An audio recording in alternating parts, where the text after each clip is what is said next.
तार तो अहंकार उपर अख्तियार नहीं ना मु बड़ हेबी ए भावना नहीं तो कंस धाऊँची मु धन अर्जन करी ए भावना नहीं तो कंस धाऊँची मत समस्ते मानत प्रभु बोली स्वीकार करतु ए चिंतन नहीं तो कंस धाऊँची अरे एगुड़ा तो तू निज अधीन रही आउ तू अन्य उपर कौन अख्तियार कर कंस आम भागवत को आग्रह करुचे ना मोबाइल फोन को आग्रह करुचे जदि मोबाइल रे बालांस ना मो मुंडर बालांस इम्बालांस हो मोबाइल चलला खेलुथा मोबाइल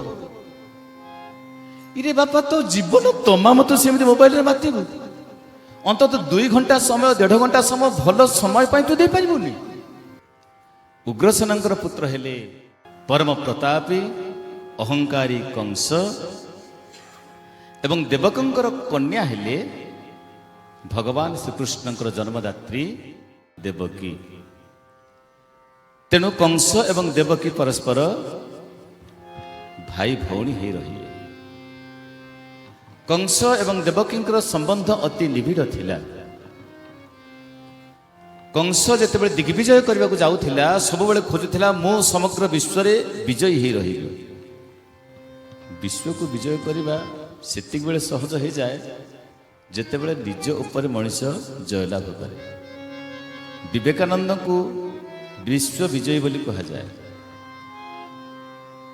विश्व विजयी विवेकानंद को कहा जाए से कौन खंडा धरी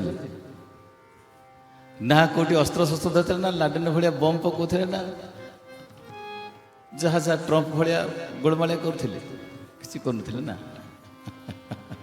जी निज उपर आयत्त नहीं आसे से विजयी हो जाए प्रहलाद को प्रहलाद बापा को अबिकल यही कथा कहते हिरण्यकशिपु को कहले बापा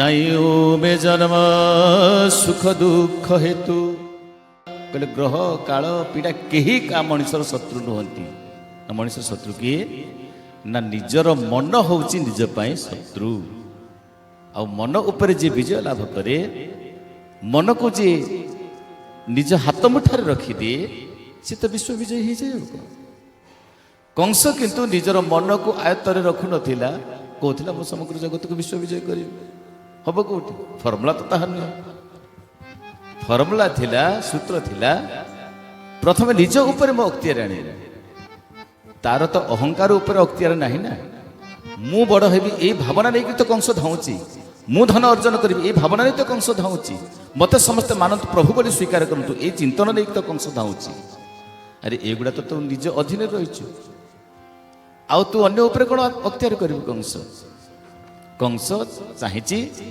युद्ध करने को मंत्री थिला तार परामर्शदाता थिला मंत्री होची अक्रूर अक्रूर को पचारची कंस कहले भाई अक्रूर ताहले मते कह ए दुनिया रे सबुठारु विश्व विजय किए अछि कि अक्रूर कहले बहुत लोक अछंती अनेक प्रकृति देव देवी से तुम हाथ मुठा को आसी नांती तुम विश्व विजय केमी हेल बड़ा सुंदर भाव अक्रूर उत्तर दौरान जहाँ गणकवि वैष्णव पाणी रचना कर शुण भोज वंश चंद्र मगध देश महेन्द्र जरासंध महाबल बंत अटई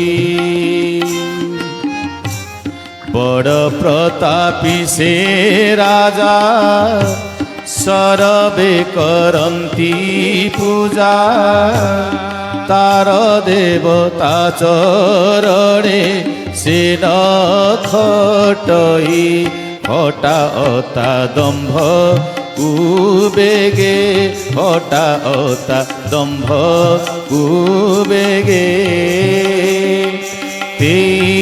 सख उड़ी बल अच्छी तो संगे हटा अता दंभ कुबेगे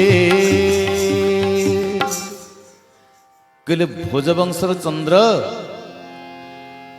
तम सकाशे आउ गोटा अच्छी जे कि जरासंध अच्छी सी तुमको एपर्यंत स्वीकार करना कंस काल विलंब कला नहीं चलीगला जरासंध को आक्रमण कला जरासंध जो देखला जरासंध खोजुला कहला मोर जो दीटा झील अच्छा कन्या अच्छा ଉପଯୁକ୍ତ ପାତ୍ର ନହେଲେ ତାକୁ ବିବାହ ଦେଇପାରିବେ ନାହିଁ। ଉପଯୁକ୍ତ ପାତ୍ର କିଏ? ଅସୁର କାହାକୁ ଉପଯୁକ୍ତ ବିଚାର କରିବ? ଯିଏ ବଳଶାଳୀ ହେଇଥିବ ତାରି ଭଳିଆ ହେଇଥିବ। ଆମେ ଯେଉଁ ଯଦି ଝିଅ ବା କନ୍ୟାକୁ ବିବାହ ଦେବାକୁ ଚାହୁଁଛେ ଆମେ କେମିତି ଉପଯୁକ୍ତ କରୁଥିବା? ଭଲ ମଦ ଫଦ ପିଉଥିବ। ଇରେ ହଁ କହୁଛନ୍ତି ମା ମାନେ, ଭଗବାନ ତମେ ଭାଗବତ ଏଇଆ ଶିଖୁଛ କି? ଉପଯୁକ୍ତ ପାତ୍ର କାହାକୁ ବିଚାର କରିବ? ଯିଏ ହରିନାମ କୀର୍ତ୍ତନ କରୁଥିବ। ହଁ ରୋଜଗାର ନଥାଏ ହରିନାମ କରୁଥିଲେ ତମେ ଦେଇଦେବ ମୋ ଝିଅକୁ ତମର।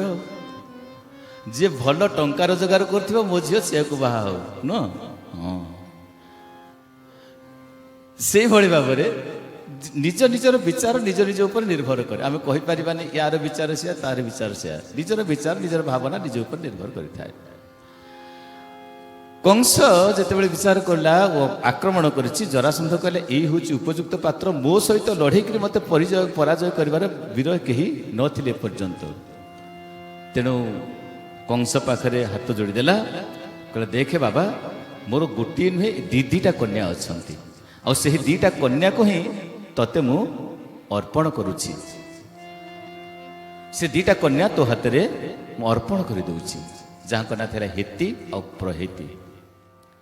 ହରିବଂଶର ସେ ହେତି ପ୍ରହେତି ନାଁକୁ ନନ୍ଦଭାଇନା ଅସ୍ତି ଆଉ ପ୍ରାପ୍ତି ବୋଲି କୁହାଯାଏ।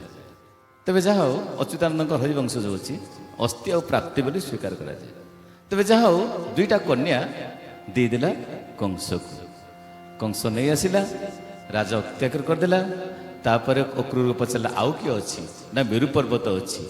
ମେରୁ ପର୍ବତକୁ ଯାଇ କଂସ ହଲେଇବାକୁ ଯାଉଛି, ପର୍ବତଟାକୁ ଉପାଡ଼ି ଫୋପାଡ଼ିବାକୁ ଯାଉଛି, ଉପାଡ଼ି ପାରିନାହିଁ, ବରଂ ନିଜେ ଉପୁଡ଼ି ପଡ଼ିଛି, ଅର୍ଥାତ୍ ନିଜେ ସେଠାରେ ଚେତାଶୂନ୍ୟ ହୋଇ ବର୍ଷ ବର୍ଷ ଧରି ପଡ଼ି ରହିଛି।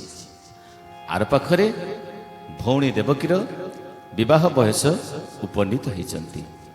ଆଉ ସେତିକି ବେଳେ ବିଚାର କରାଗଲା, କହିଲା କଂସ ତ ନାହିଁ, ଭଉଣୀର ଆଉ କ'ଣ ବିବାହ ଅଟକିବ କି? ବୟସ ହେଇଯାଉଛି। ଆର ପାଖରେ ନନ୍ଦ ଯିଏ ଥିଲେ ନନ୍ଦ ରାଜା ଏବଂ ତାଙ୍କ ପାଖରେ ଥିଲେ ବସୁଦେବ। ବସୁଦେବ ଅତୀତରେ ତାଙ୍କର ଗୋଟିଏ ପତ୍ନୀ ଥିଲା ଯାହାର ନାଁ ହେଉଛି ରୋହିଣୀ। ଆମେ ତ କାଲି ଭାଗବତରେ ନା ଆଜ୍ଞା ତ କହୁଥିଲେ ଏକ ପତ୍ନୀ ବ୍ରତ ଅବଲମ୍ବନ କରିବା ଉଚିତ। ହଁ ଗୃହସ୍ଥ ପାନକ ପାଇଁ ତାହା ଦରକାର ଥିଲା, କିନ୍ତୁ କେତେବେଳେ ସେମାନେ ବହୁ ପତ୍ନୀ ଗ୍ରହଣ କରୁଥିଲେ? ପତ୍ନୀଟାକୁ ସେମାନେ ଉପଭୋଗର ସାମଗ୍ରୀ ଭାବରେ ଗ୍ରହଣ କରୁନଥିଲେ। ପତ୍ନୀ ଥିଲେ କେବଳ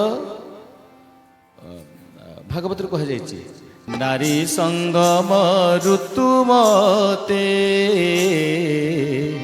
କେବଳ ପୁତ୍ର ଜନ୍ମ ଅର୍ଥେ ରାଧେ ଗୋବିନ୍ଦ ବେନ୍ଦ ଗୋବିନ୍ଦ କଦୁ ଗାଳୁଛି ମକରାନ୍ଦ। ପତ୍ନୀଟାକୁ ଉପଭୋଗର ସାମଗ୍ରୀ ନୁହେଁ। ଆମର ବିଶିଷ୍ଟ ଯେ ଥିଲେ ଦାର୍ଶନିକ, ସେ କହିଲେ ନାରୀମାନଙ୍କର ପ୍ରାଣ ନାହିଁ, ବିବାହ କରନ୍ତି କେବଳ ଉପଭୋଗ କରିବେ, ସନ୍ତାନ ଜନ୍ମ କରିବେ, ବଂଶ କେମିତି ବିସ୍ତାର ହେବ, ପୃଥିବୀକି ମାଡ଼ିବ, ସେ କଥା ସେମାନେ ଚିନ୍ତା କରିଥାନ୍ତି। ଆମ ସନାତନ ଧର୍ମ ତାହା କହେନି। ଭାଗବତ କହିଲେ ସେ 18-19 ଅଧ୍ୟାୟ ଦେଖିବେ, ଏକାଦଶ ସ୍କନ୍ଧ। ଆପଣମାନେ ଯେଉଁମାନେ ପଢ଼ୁଥିବେ ନ ପଢ଼ୁଥିବେ ଦେଖିବେ, ଏକାଦଶ ସ୍କନ୍ଧ ବହିକୁ ଦେଖିବେ। ଆମ ଘରେ ହୁଏତ ଭାଗବତ ଥାଇପାରେ ବା ନଥାଏ, କେତେ ଲୋକଙ୍କ ଥିବ ନଥିବ ନୁହେଁ। ଭାଗବତ ପ୍ରାୟ ସମସ୍ତଙ୍କ ଘରେ ଅଛି ନା ମା? ଆରେ ବାବା ମୋବାଇଲରେ ବାଲାନ୍ସ ପକାଇଲା ବେଳକୁ ଆମକୁ ନିହାତି 300 ଟଙ୍କାରୁ କମ୍ ପଡ଼ୁନି। 300 ଟଙ୍କା ବାଲାନ୍ସ ପକାଇଲେ କେତେ ଦିନ ଯାଉଛି? ବଡ଼ ପାଟିରେ 280 ଦିନ। କେତେ ଦିନ? 28 ଦିନରେ ତମେ 300 ଟଙ୍କା ଖର୍ଚ୍ଚ କର, 299 ଆଉ କ'ଣ ନୁହେଁ। ଭାଗବତ ବହିର ଦାମ 50ରୁ 60 ଟଙ୍କା ଭିତରେ ହେବ। ଆଉ ଯଦି ବଡ଼ ଭାଗବତ ଏମିତିଆ ଗ୍ରହଣ କରିବ ସେ 450 ଟଙ୍କା କିମ୍ବା 500 ଟଙ୍କା ଭିତରେ ହେବ। ଆମେ ଭାଗବତକୁ ଆଗ୍ରହ କରୁଛେ ନା ମୋବାଇଲ ଫୋନକୁ ଆଗ୍ରହ କରୁଛେ? ବାଲାନ୍ସ ନଥିଲେ ମୋ ମୁଣ୍ଡର ବାଲାନ୍ସ ଇମ୍ବାଲାନ୍ସ ହେଇଯିବ। ଯଦି ମୋବାଇଲରେ ବାଲାନ୍ସ ନାହିଁ ମୋ ମୁଣ୍ଡର ବାଲାନ୍ସ ଇମ୍ବାଲାନ୍ସ ହେଇଯିବ ନୁହେଁ। କ'ଣ କରିବି ଫୋନରେ ବା ଚାର୍ଜ ନାହିଁ। ଓହୋ କ'ଣ କି କଷ୍ଟ ସେ କ'ଣ ସବୁ ତାର ଥାଏ। ନାହିଁ ତ ମୁଁ କ'ଣ କରିବି, ବଞ୍ଚିବି କେମିତି? ଔଷଧ ନହେଲେ ଚଳିବ, ଭଗବାନଙ୍କ ପୂଜା ନହେଲେ ଚଳିବ, ଦୁଇ ବକ୍ତ ନ ଖାଇଲେ ଚଳିବ, ଯାହା ଯେମିତି ଡ୍ରେସ୍ ହେଲେ ଘର ଭିତରେ ଚଳିଯିବ। ଖାଲି ଏଇଠି ନୁହେଁ, ଆରେ ଆମ ବାହାରକୁ ଯେଉଁ ଆପଣମାନେ ଏଠି ସିନା ବସିଛନ୍ତି, ଯେଉଁମାନେ ବାହାରେ ବସିଥିବେ, ମୁଁ ତ ଦେଖୁନି ସେମାନଙ୍କ ସ୍ଥିତି, ଅନୁମାନ କରୁଛି ହେଉଥିବ ବୋଧେ। ବାହାରେ ବସିଲେ, ଚୌକିରେ ବସିଲେ ସୁବିଧା କ'ଣ ହେବ ନା ଗୋଡ଼ ଦୁଇଟା ତଳକୁ ରହିଲା, ଗୋଡ଼ ପେନ୍ ହେବାର ନାହିଁ। ବାସ୍ ମୋବାଇଲ ଚାଲିଲା ଆଉ କ'ଣ, ଖେଳୁଥାଉ ମୋବାଇଲ। ଇରେ ବାପା ତୋ ଜୀବନ ତମାମ ତ ସେମିତି ମୋବାଇଲରେ ମାତିବୁ। ଅନ୍ତତଃ 2 ଘଣ୍ଟା ସମୟ, 1.5 ଘଣ୍ଟା ସମୟ ଭଲ ସମୟ ପାଇଁ ତୁ ଦେଇପାରିବୁନି। ତୁ ମଣିଷ ନା ପଶୁ? ଏ ବିଚାର ଭିତରେ ତମେ ରହିପାରିବନି। ମୋବାଇଲଟା ନ ଦେଖିଲେ ତମ ଜୀବନ ଛାଡ଼ି ଯାଉଛି। କ'ଣ ଏତେ ଇମ୍ପୋର୍ଟାଣ୍ଟ କାମ ଅଛି ତା ଭିତରେ? ଯଦି ଇମ୍ପୋର୍ଟାଣ୍ଟ କାମ ଅଛି କାହିଁକି ଏଠିକି ଆସୁଛ, ଦେଖେଇ ହେଉଛ? ପଳେଇଯା ରାସ୍ତା ସେପାକୁ। ନିଜ ସହିତ କାହିଁକି ଏତେ ଧୋକାବାଦ କରୁଛ ତମେ? ଯଦି ହଁ ନିମନ୍ତ୍ରଣ ଅଛି ଆସିବ, ଠିକ ଅଛି। ଏତେ ଯେଉଁ ଲୋକ ବସିଛନ୍ତି ମୋବାଇଲ ଦେଖୁନାହାନ୍ତି, ସେମାନେ କ'ଣ ଶବ? ସେମାନେ କ'ଣ ମରିଯାଇଛନ୍ତି? ସେମାନେ ତ ବଞ୍ଚିଛନ୍ତି ନା ନାହିଁ? ତମେ ଏମିତି କ'ଣ ପ୍ରଧାନମନ୍ତ୍ରୀ, ରାଷ୍ଟ୍ରପତି ହେଇଗଲେ, ରାଷ୍ଟ୍ରପତି ମୋବାଇଲ ଧରନ୍ତିନି, ତାଙ୍କ ପାଖରେ ଗୋଟେ କିଏ ଥାଏ ମୋବାଇଲ ଧରିଥାଏ। ତମ ପାଇଁ ମୋବାଇଲ ଏତେ ଇମ୍ପୋର୍ଟାଣ୍ଟ ହେଇଗଲେ ନୁହେଁ? ଧନ୍ୟବାଦ ଯେଉଁମାନେ ଏ କଥାକୁ ଆଗ୍ରହର ସହିତ ଶୁଣିଛନ୍ତି। ବଡ଼ି ସଚିଦାନନ୍ଦ ଭଗବାନ କି